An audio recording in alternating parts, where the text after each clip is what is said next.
ইয়াজুজ মাজুজ দুনিয়াতে আসার পরে হত্যাযজ্ঞ শুরু করে দিবে। নবী বলেছেন, বিশ্বনবী সাল্লাল্লাহু আলাইহি ওয়াসাল্লাম বলেছেন, তাদের প্রথম একটা দল যখন দুনিয়াতে নামবে, নামার পরে দুনিয়ার সাগর মহাসাগরের যত পানি আছে এক দল এসে সব কিছু খেয়ে শেষ।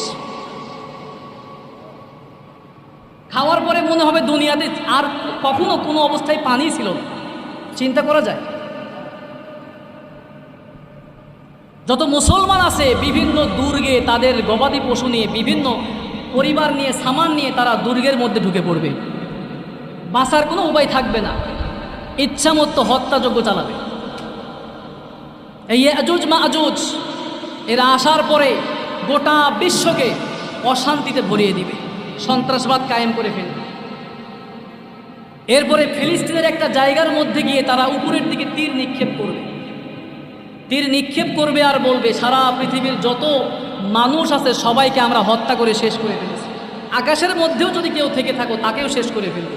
এই কথা বলে উপরের দিকে যখন তীর মারবে, আল্লাহ রব্বুল আলামিন কুদরতি ব্যবস্থায় একটু রক্ত ওই তীরের মধ্যে ভরিয়ে দিবে। তারা এটা দেখে তো মহা খুশি, সারা পৃথিবীর সব শেষ, আকাশে যে আছো সেও শেষ, আমরা কত বড় শক্তিশালী।